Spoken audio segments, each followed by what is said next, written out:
नमो भगवते वासुदेवाय। अथ अष्टमोऽध्यायः। शौनक उवाच सूतजीवचिरं साधो वदनो वदतां वर। तमस्य पारे भ्रमतां नृणां त्वं पारदर्शनः। आहुश्चिरायुषमृषिं मृकण्डतनयं जनाः। यः कल्पान्ते उर्वरितो येन ग्रस्तमिदं जगत्। स वा अस्मत्कुलोत्पन्नः कल्पेऽस्मिन् भार्गवर्षभः। नैवाधुनापि भूतानां सम्प्लवः कोऽपि जायते। एक एवार्णवे भ्राम्यन् ददर्श पुरुषं किल। वटपत्रपुटे तोकं शयानं त्वेकमद्भुतम्। एष नः संशयो भूयान् सूतकौतूहलं यतः। तं नश्छिन्धि महायोगिन् पुराणेष्वपि सम्मतः। सूत उवाच प्रश्नस्त्वया महर्षेयं कृतो लोकभ्रमापहः। नारायणकथा यत्र गीता कलिमलापहा। प्राप्तद्विजातिसंस्कारो मार्कण्डेयः पितुः क्रमात्। छन्दांस्यधीत्य धर्मेण तपः स्वाध्यायसंयुतः। बृहद्व्रतधरः शान्तो जटिलो वल्कलाम्बरः। बिभ्रत्कमण्डलुं दण्डमुपवीतं समेखलं। कृष्णाजिनं साक्ष्यसूत्रं कुशांश्च नियमर्धये। अग्न्यर्कगुरुविप्रात्म स्वर्चयन् सन्ध्ययोर्हरिं।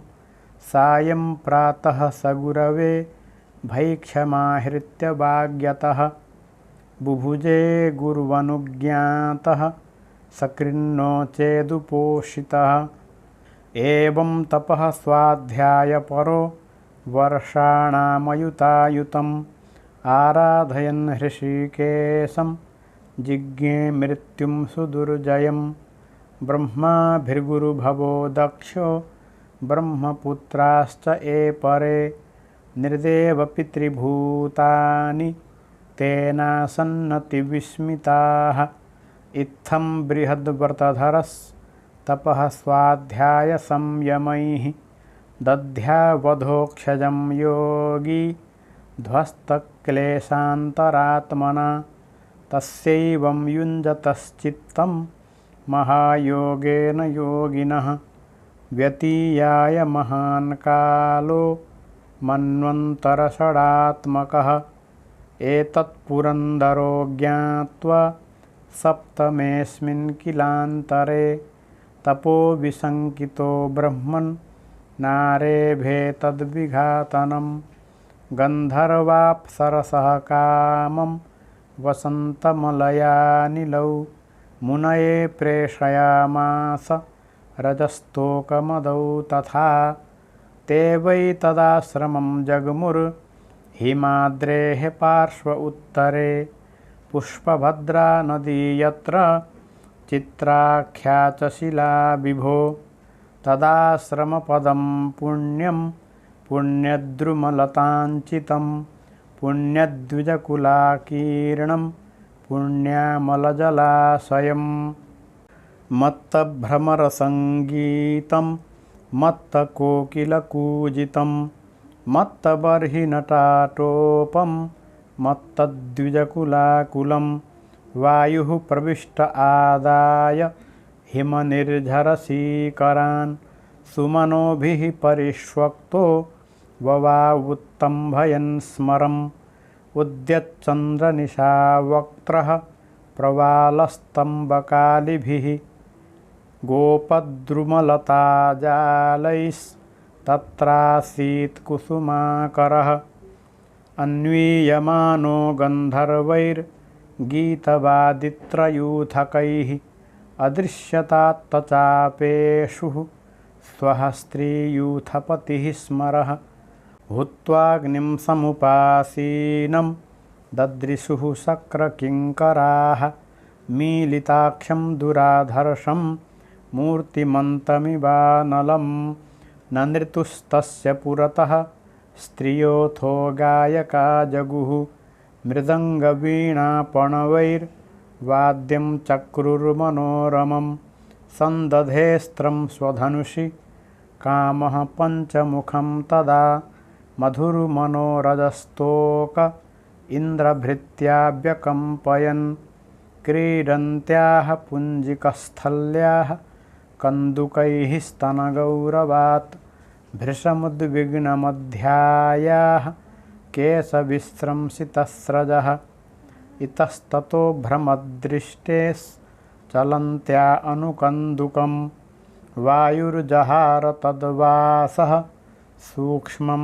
त्रुटितमेखलं विससर्ज तदा बाणं मत्वा तं स्वजितं स्मरः सर्वं तत्राभवन्मोघ मनीषस्य यथोद्यमः त इत्थमपकुर्वन्तो मुनेस्तत्तेजसा मुने दैह्यमानानि बवृतुः प्रबोध्याहिमिवार्भकाः इतीन्द्रानुचरैर्ब्रह्मन् धर्षितोऽपि महामुनिः यन्नागादहमो भावं न तच्चित्रं महत्सु हि दृष्ट्वा निस्तेजसं कामं सगणं भगवान् स्वराट् श्रुत्वानुभावं ब्रह्मर्षेर्विस्मयं समगात् परं तस्यैवं युञ्जतश्चित्तं तपः स्वाध्यायसंयमैः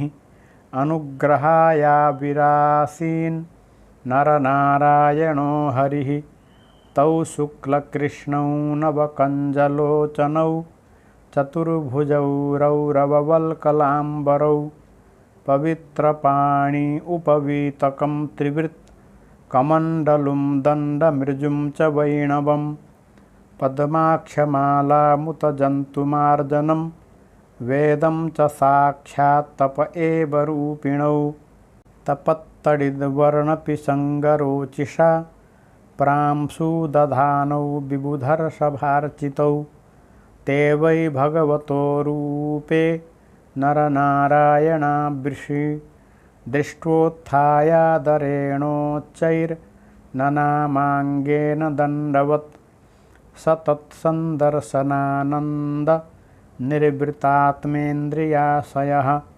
हृष्टरोमाश्रुपूर्णाख्यो न सेहेतावुदीक्षितुम् उत्थाय प्राञ्जलिः प्रह्व औत्सुक्यादाश्लिषन्निव नमो नम इतीशानौ बभाषे गद्गदाक्षरः तयोरासनमादाय पादयोरवनिज्य च अर्हणेनानुलेपेन धूपमाल्यैरपूजयत् सुखमासनमासीनौ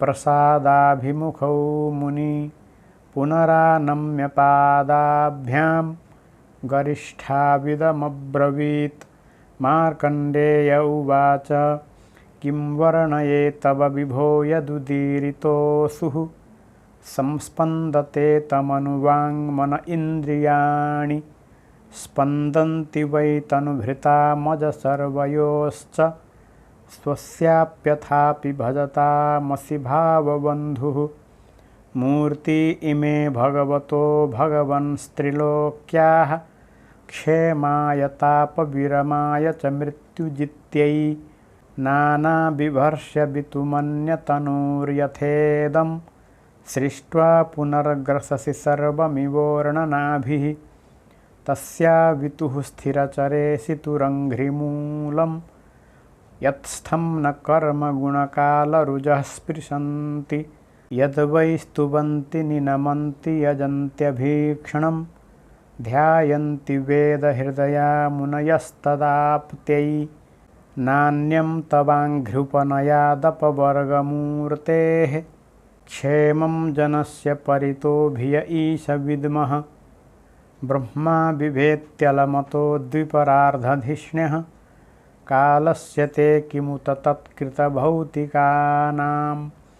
तद्वै भजामृतधियस्तव पादमूलं हित्वेदमात्मच्छदि चात्मगुरोः परस्य देहाद्यपार्थमसदन्त्यमभिज्ञमात्रं विन्देत ते तर्हि सर्वमनीषितार्थं सत्त्वं रजस्तम इति शतवात्मबन्धो मायामयाः स्थितिलयोदयहेतवोऽस्य लीलाधृता यदपि सत्त्वमयी प्रशान्त्यै नान्ये नृणां व्यसनमोहभियश्च याभ्यां तस्मात्तवेह भगवन्नथ तावकानां शुक्लां तनुं स्वदयितां कुशला भजन्ति यत्सात्वताः पुरुषरूपमुसन्ति सत्त्वं लोको यतो भयमुतात्मसुखं न चान्यत् तस्मै नमो भगवते पुरुषाय भूम्ने विश्वाय विश्वगुरवे परदेवतायै नारायणाय ऋषये च नरोत्तमाय हंसाय संयतगिरे निगमेश्वराय यं वै न वेदवितथाक्षपथैर्भ्रमद्भिः सन्तं स्वखेष्वसुषुहृद्यपि दृक्पथेषु तन्माययावृतमतिः सौ एव साक्षादाद्यस्तवाखिलगुरोरुपसाद्यवेदं यद्दर्शनं निगम आत्मरहः प्रकाशं मुह्यन्ति यत्र कवयो जपरायतन्तः तं सर्ववादविषयप्रतिरूपशीलं वन्दे महापुरुषमात्मनिगूढबोधम्। श्रीमद्भागवते महापुराणे पारमहंस्यां संहितायां 12 स्कन्धे 8मोऽध्यायः।